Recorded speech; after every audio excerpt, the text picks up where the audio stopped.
13세기 유럽에 프로이센이라고 하는 왕국이 있었어요. 거기에 프리드리 2세라고 하는 황제가 있었습니다. 이 사람은 굉장히 유명한 사람이었고 나라를 크게 만들었던 사람이었습니다. 그리고 수학과 과학, 철학, 언어학의 조예가 깊었어요. 유럽에서 최초로 0이라고 하는 숫자의 개념을 도입했던 사람이었고요. 실제로 그가 9개 국어를 말할 정도로 언어에 재능이 있었습니다. 이 사람에게 한 가지 호기심이 들었어요. 궁금했습니다. 만약 갓난 아기에게, 태어난 아기에게 말을 가르쳐 주지 아니한다면 이 아이가 어떤 말을 할까? 여러분들 혹시 궁금하지 않으십니까? 그래서 인간의 순수한 자연 언어가 무엇인지 알아보고자 했습니다. 당시 부모가 없는 고아 혹은 가난한 집에서 아이를 키우기 어려운 부모의 자녀들을 모아서 실험을 해요. 그리고 그 아이들을 돌보는 보모들에게 아이를 돌보는 몇 가지 원칙을 줍니다. 첫 번째로 이 아이들에게 가장 좋은 쾌적한 환경을 제공하는 겁니다. 그래서 좋은 음식을 먹이고 좋은 옷을 입히고 그리고 항상 위생과 청결에 힘을 썼어요. 깨끗한 환경에서 아이들이 자라는 것이죠. 두 번째는 각각 아이들을 독방 안에서 키우면서 애를 먹일 때, 갓난아기니까 이제 먹일 때가 있죠. 그리고 아이를 씻길 때, 이때를 제외하고는 아이에게 손을 대지 않는 겁니다. 아이를 안아주거나 혹은 아이에게 어떤 스킨십을 하지 않는 거예요. 자, 세 번째는요, 이게 가장 중요한 원칙입니다. 여러분, 아이에게 뭘 가르쳐 주지 말아야 돼요? 말을 가르쳐 주면 안 돼요. 그래서 절대 아이에게 말을 하지 말라. 여러분, 어떤 말을 아이들이 했을까요? 당시 사람들은 성경이 기록된 히브리어를 말하지 않을까? 헬라어를 말하지 않을까? 또 어떤 사람들은 라틴어를 말할 거야. 그렇게 생각을 했습니다. 그래서 서로 내기를 했어요. 어떤 말을 할까? 돈을 걸었습니다. 근데 아무도 그 내기에 이긴 사람이 없었습니다. 왜냐하면 이 아기들이 아무런 이유 없이 1년이 채 되기 전에 시름시름 앓다가 다 죽었습니다. 왜 그랬을까요? 좋은 음식을 먹이고 좋은 옷을 입히고 쾌적한 환경에서 아이를 돌보아 주었지만 누군가의 손길에 닿지 않고 누군가 안아주지 아니하고 사랑을 주지 않았을 때 아이들은 앓다가 죽게 되었대요. 여러분, 사람에게 가장 기본적인 욕구가 무엇입니까? 우리는 사랑받고 싶어요. 다른 사람과 좋은 관계를 맺고 싶고 그 관계 안에서 사랑을 받고 싶습니다. 사람과 사람 사이의 관계, 사람에게 사랑받는 거 참 중요한데요. 우리 사람에게는 더 근본적이고 절대적인 관계가 있죠. 누구와의 관계입니까? 네, 우리 하나님과의 관계입니다. 하나님의 사랑을 받아야만 우리가 살 수 있습니다. 아기는 어머니, 아버지, 주변 사람들의 사랑을 받고 자라듯이 우리는 하나님의 사랑을 받아야 살 수 있습니다. 오늘 본문의 말씀, 우리 14절에 있는 말씀 보시면은요, 이렇게 시작을 하죠. 자, 우리 14절 말씀 화면에 띄워주실까요? 자, 같이 한번 읽어볼게요. 시작. 그리스도의 사랑이 우리를 강권하시는도다. 그리고 여러분 가진 성경에 혹시 눈치를 채셨습니까? 성경 보시면은 강권하시는도다 그 옆에 1번이라고 혹은 다른 숫자가 적혀 있는 거 보셨어요? 그리고 그 아래 뭐라고 되어 있습니까? 또는 끄는도다. 자, 그럼 우리가 끄는도다 하고 같이 한번 읽어볼까요? 그리스도의 사랑이 우리를 끄는도다. 주님의 사랑이 나를 이렇게 끌어당기는 거죠. 주님의 사랑이 나를 이렇게 끌어주시는 거죠. 내가 그리스도인이 되는 것은 내가 좋아서, 내가 원해서, 내 의지로 내가 찾아온 것이 아니라 먼저 누가 시작하신 겁니까? 하나님이 시작하셨어요. 그리스도의 사랑이 나를 끌어주시는 거예요. 그래서 새 번역에서는 이렇게 번역을 했습니다. 자, 새 번역 한번 읽어볼게요. 그리스도의 사랑이 우리를 휘어잡습니다.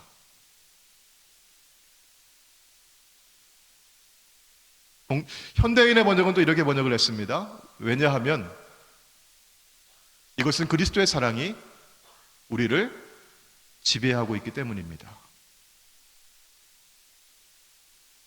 내가 예수를 믿어 그리스도인 되는 것의 그 시작은 바로 그리스도의 사랑입니다.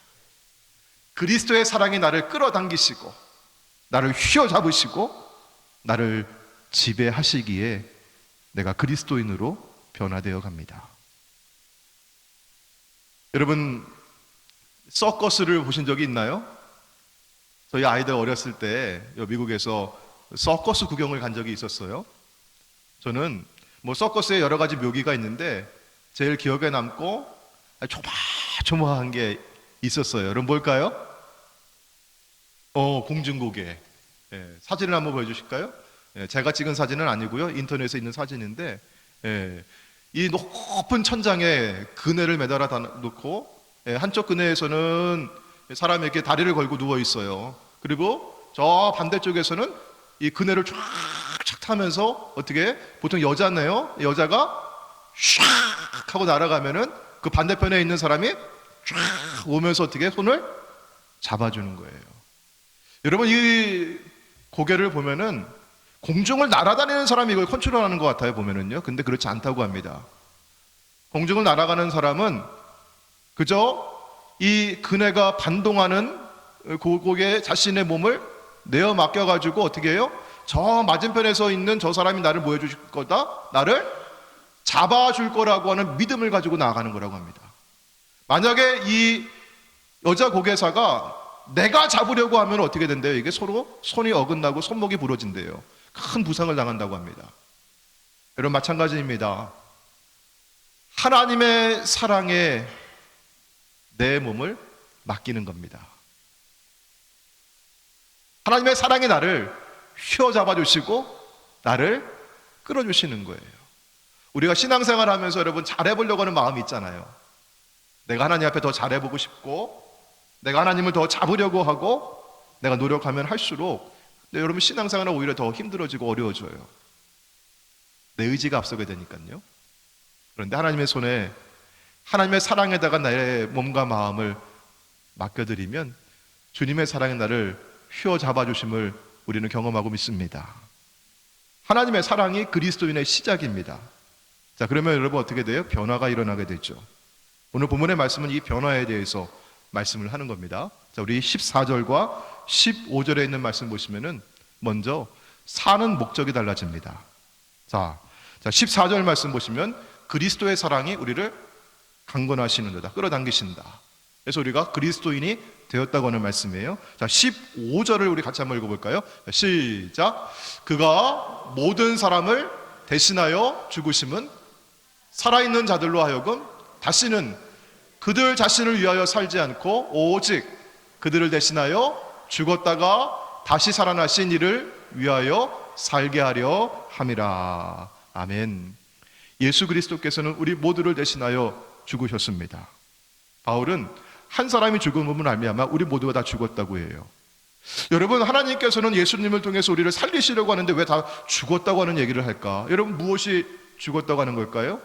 이제까지 내가 누구를 위해 살아왔던 삶이 나를 위해 살아왔던 삶은 죽었고 이제는 내가 누구를 위해 삽니다? 나를 위해 죽으셨다가 다시 살아나신 예수 그리스도를 위해 삽니다. 여러분 우리의 소원이 무엇입니까? 무엇을 위해 살고자 하십니까?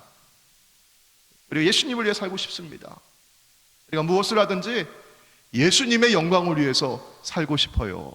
이게 우리의 소원이 되는 것이죠. 사는 목적이 달라지는 것이고요. 갈라디아서 2장 20절 말씀 가운데 사도 바울은 이렇게 말씀했어요. 여러분 너무나 잘 아시는 말씀입니다. 우리 화면을 보시고 같이 한번 읽어볼게요. 혹은 암송하시는 분은 암송하셔도 좋습니다. 자, 시작. 내가 그리스도와 함께 십자가에 못 박혔나니 그런즉 이제는 내가 사는 것이 아니요 오직 내 안에 그리스도께서 사시는 것이라. 이제 내가 육체 가운데 사는 것은 나를 사랑하사 나를 위하여 자기 자신을 버리신 하나님의 아들을 믿는 믿음 안에서 사는 것이다. 아멘. 이것이 바로 믿음 안에 사는 그리스도인의 삶입니다. 예수님이 주시는 이 변화는 두 번째가 또 어떤 변화가 있느냐면요, 자, 삶의 목적이 달라지고, 두 번째는 우리가 살아가면서 늘 세상을 보고 타인을 바라보는 관점이 있습니다. 눈이 있습니다. 이 관점의 변화가 이루어진다고 하는 것이죠. 자, 5장 16절 말씀입니다. 5장 16절. 자, 그러므로 우리가 이제부터는 어떤 사람도 육신을 따라 알지 않겠습니다. 여러분, 이 말은 뭐예요? 그럼 지금까지는 어떻게 사람을 보고 어떻게 사람을 알아왔다는 얘기죠? 뭘 가지고요? 육신을 따라서. 그리고 우리가 그리스도도 육신을 따라 알았으니 지금까지는 내가 그리스도를 바라볼 때에도 뭘 가지고 본 거예요? 육신 가지고 본 거예요. 이제부터는 그같이 알지 아니하노라. 여러분, 새 번역에서는 육신을 따라 이걸 어떻게 번역을 했느냐면 육신의 잣대로, 그리고 현대인의 번역은, 성경은 세상적인 관점에서 이렇게 번역을 했어요. 과거에는 육신의 잣대를 가지고 보았다는 얘기죠. 여러분, 잣대라고 하는 게 뭡니까? 여러분, 이게 한 자, 두 자 이렇게 거리를 재는 거잖아요. 그래서 이만큼 길다 혹은 이만큼 짧다, 그렇게 어떻게 재고 비교하고 판단하는 기준입니다. 근데 여러분, 이 기준이 뭐예요? 뭐가 기준이 되었어요? 육신의 기준이 되는 거예요. 육신의 잣대로. 또 여러분, 어떤 관점으로요? 하나님 나라의 관점입니까? 아니면 이 세상의 관점입니까? 이 세상의 관점을 가지고 보는 거예요. 그리스도를 볼 때도 그러합니다. 사도 바울이 그리스도를 바라봤을 때, 예수를 보았을 때 여러분 어떻게 보았습니까? 사도 바울은 바리새인 중에 바리새인이었고, 그 사람은 율법의 의로는 흠이 없을 만큼 굉장히 율법에 열심히 있는 사람이었어요. 그러니까 이 사울이 예수님을 바라봤을 때는, 아, 예수는 율법에서 우리를 멀어지게 하는 사람이야, 이렇게 봤던 거죠. 그리고 세상을 어지럽게 하는 그런 바이러스와 같아, 그렇게 봤어요. 그래서 예수 믿는 사람들을 잡아들이고, 왜? 여러분, 바이러스가 있으면, 바이러스 걸린 사람들이 있으면 여러분 뭐예요? 격리를 하잖아요. 여러분, 사회로부터 격리해야 돼. 잡아들여서 옥에 가둬야 돼. 그래서 교회를 박해했던 사람이었습니다. 율법으로 봤던 것이, 세상의 눈으로 봤던 것이. 그랬던 그가 다메섹으로 가는 길에 누구를 만나요? 부활하신 예수님을 만나게 돼요. 사도행전에 보면은 이 사울이 눈이 멉니다. 볼 수가 없어요. 그리고 나서 아나니아가 와서 그를 위해서 손을 얹고 기도할 때 그 눈에서 비늘 같은 것이 벗어지고 그가 보게 됩니다. 새로운 눈을 열게 되는 것이죠. 여러분, 어떤 눈일까요? 믿음의 눈입니다.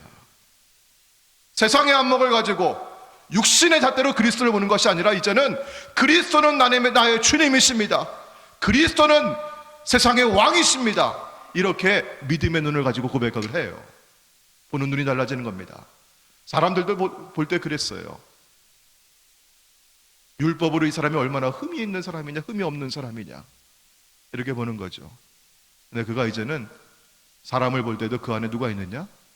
그리스도가 있느냐? 그리스도가 안 계시냐? 이렇게 사람을 보는 눈이 달라져요.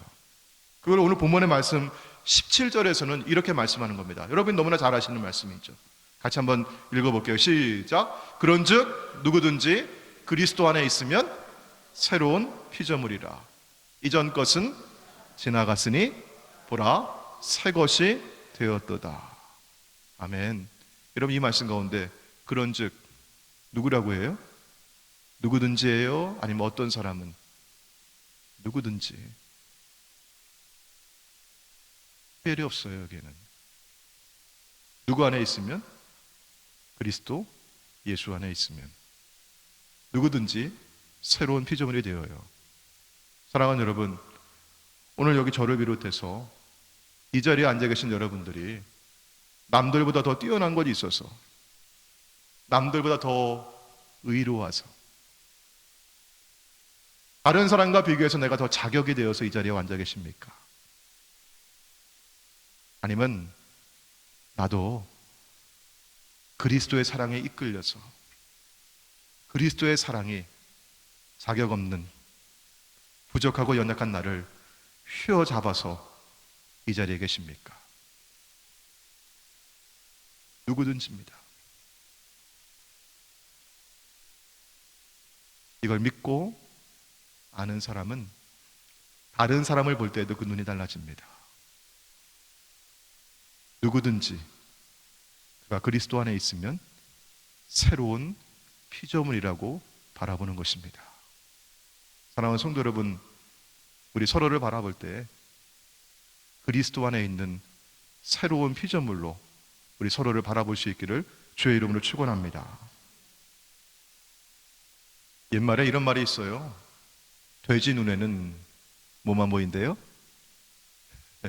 그런 말이 있더라고요. 초등학교 교과서에 나오는 말이에요.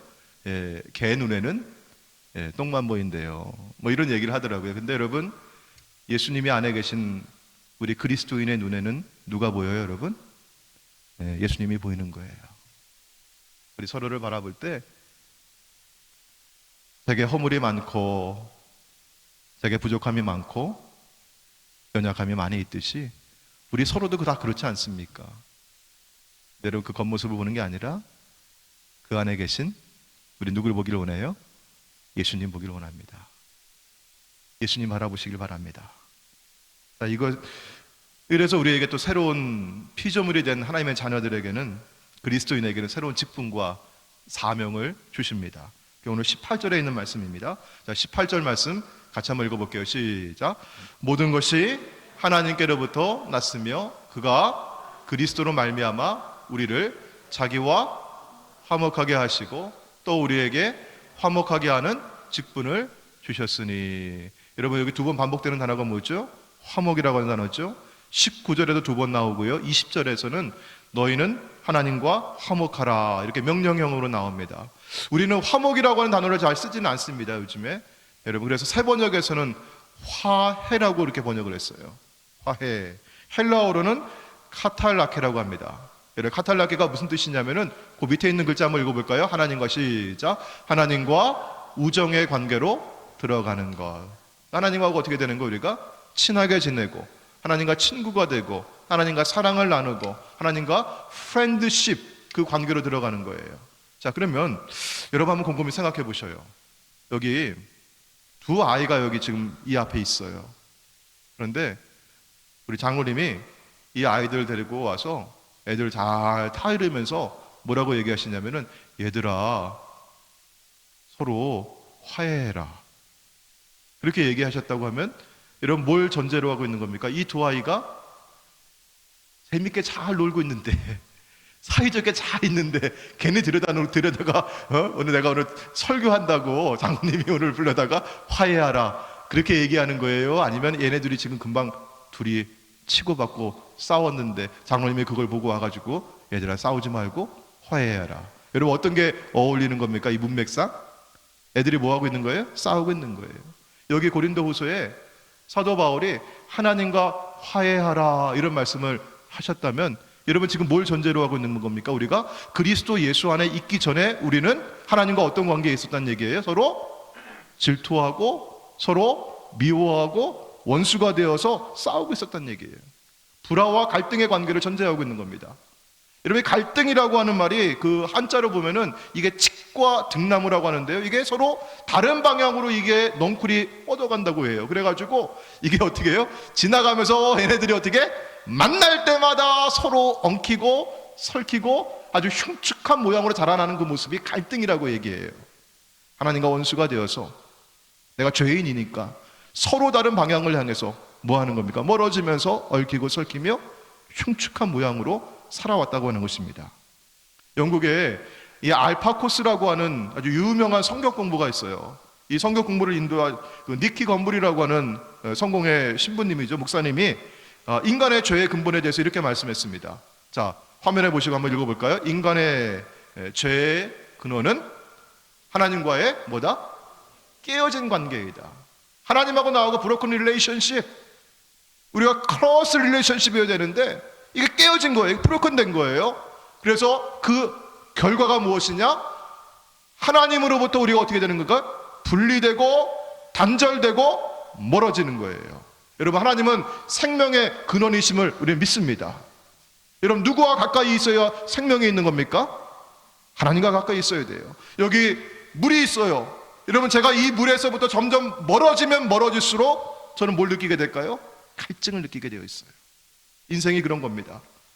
하나님으로부터 내가 멀어지면 멀어질수록 인생이 공허해지고 목말라지고 삶의 의미가 사라져버리는 거예요.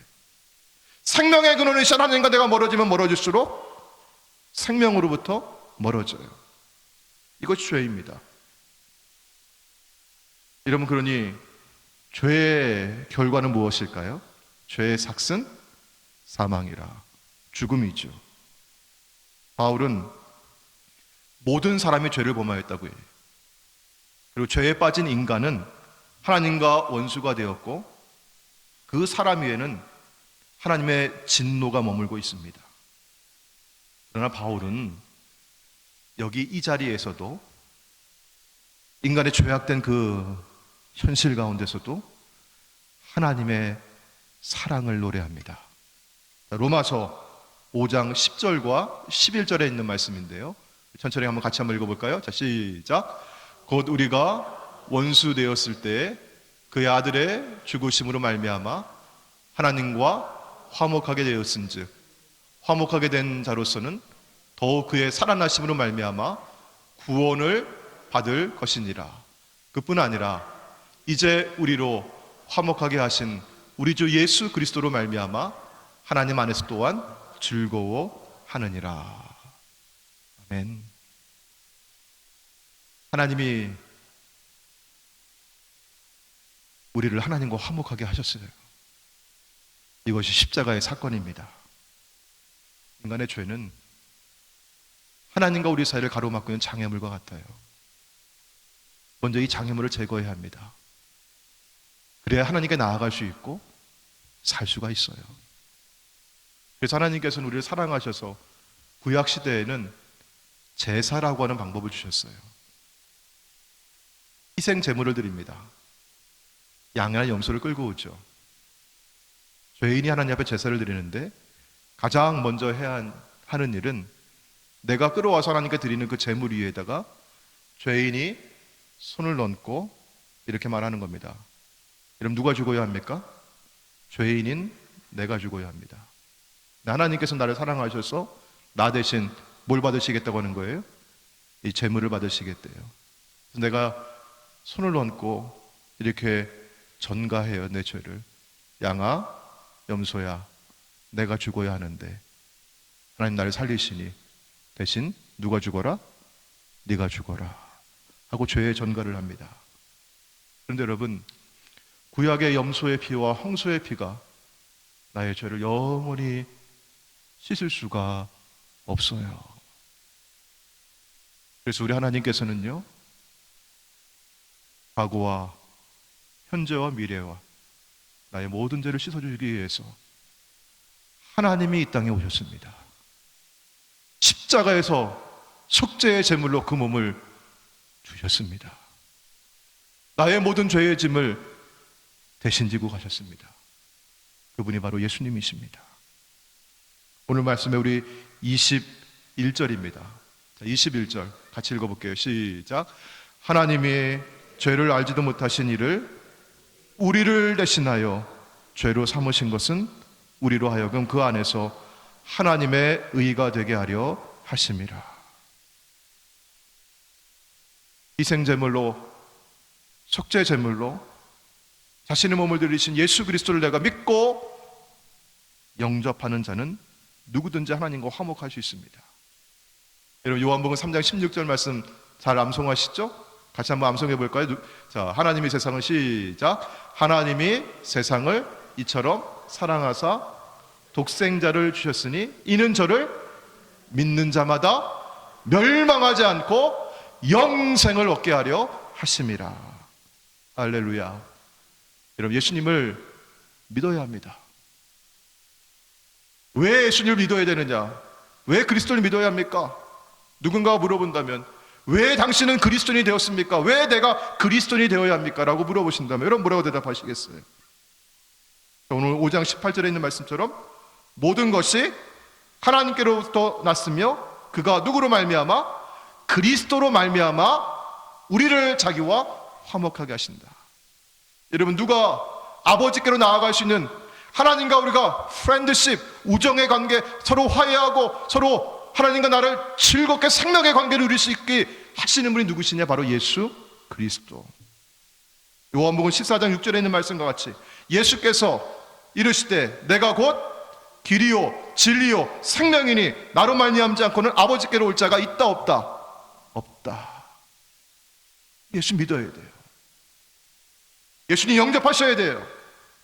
그리스도인이 되셔야만 살 수 있습니다. 그리스도만이 하나님과 우리 사이에 브로큰 릴레이션십, 깨어지고 부서지고 단절된 이 관계를 연결시켜 주시고 하나님께 나아갈 수 있는 길이에요. 사랑하는 성도 여러분, 우리는 누굽니까? 제가 한번 오늘 이 자리에 계신 여러분께 질문 드려요. 당신은 누구입니까? 여러분 대답해 보실까요? 나는 그리스도인입니다. 한번 해보셔요. 나는 그리스도인입니다. 여러분, 이 말은 무슨 뜻이에요? 누가 내 안에 계시다는 얘기예요? 갈라디아서 2장 20절에 있는 말씀처럼 누가? 이제는 내 안에 내가 사는 것이 아니라 누가 사신다고요? 그리스도가 사신다고요. 내 안에 누가 계시다고요? 그리스도가 계시다고요. 그리스도는 우리에게 하나님과 화해하는 은혜를 주셨어요. 이미 경험한 우리들입니다. 여러분, 좋은 것 먹고 좋은 것 구경하면 여러분 뭐 하고 싶어요? 누구에게 알려주고 싶잖아요.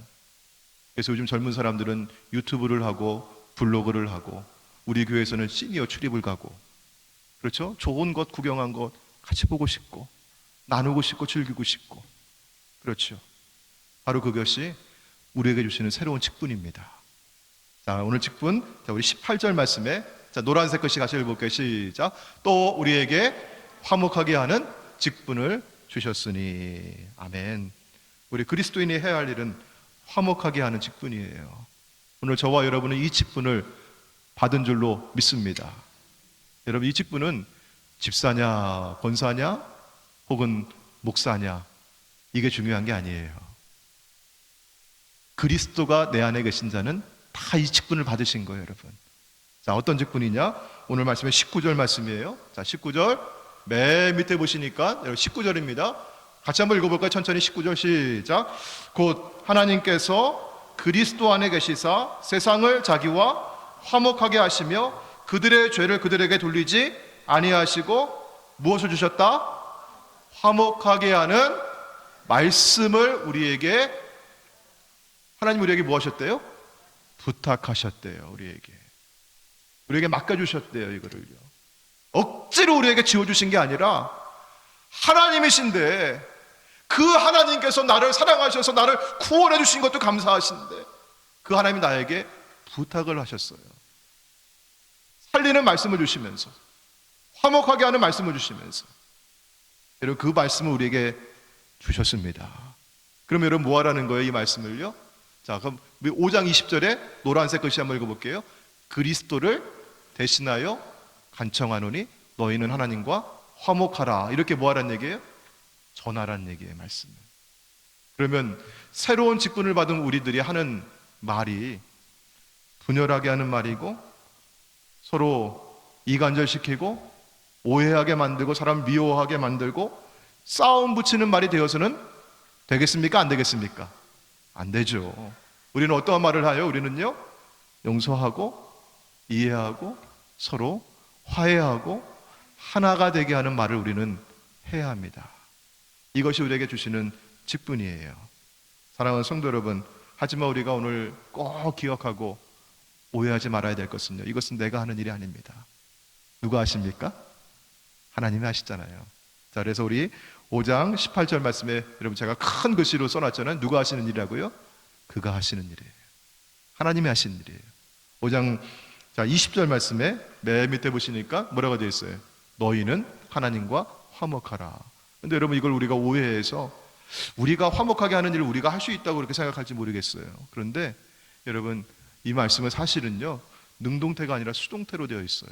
영어 성경에는 그걸 정확하게 번역을 했죠. 뭐라고 번역했습니까? Be reconciled to God.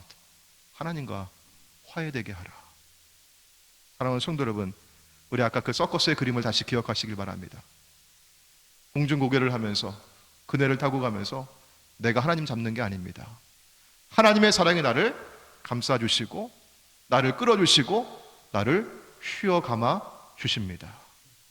그 하나님의 손에 여러분의 손을, 여러분의 몸을 내어 맡기시길 바랍니다. 하나님께서 우리를 그리스도의 사랑을 통해서 하나님과 화해하게 하시고 우리가 또 새로운 직분 받아서 화해하는 그런 일을 이루어가는 하나님의 사람으로 살게 하실 줄로 믿습니다. 저는 오늘 말씀을 마무리하면서 한 가지 기도를 여러분과 함께 드렸으면 좋겠어요. 성 프란시스의 평화의 기도입니다. 우리 화면을 보시면서 천천히 함께 읽으시고 함께 기도하겠습니다. 시작. 주여 나를 평화의 도구로 써주소서. 미움이 있는 곳에 사랑을, 상처가 있는 곳에 용서를, 분열이 있는 곳에 일치를, 의욕이 있는 곳에 믿음을 심게 하소서. 오류가 있는 곳에 진리를, 절망이 있는 곳에 희망을, 어둠이 있는 곳에 광명을, 슬픔이 있는 곳에 기쁨을 심게 하소서. 위로받기보다는 위로하며, 이해받기보다는 이해하며, 사랑받기보다는 사랑하며, 자기를 온전히 줌으로써 영생을 얻기 때문이니 주여 나를 평화의 도구로 써주소서. 아멘. 우리 준비하신 예물 봉헌하시겠습니다. 찬송하시겠습니다. 구주의 십자가 보혈로 함께 찬송하시면서 예물 봉헌하겠습니다.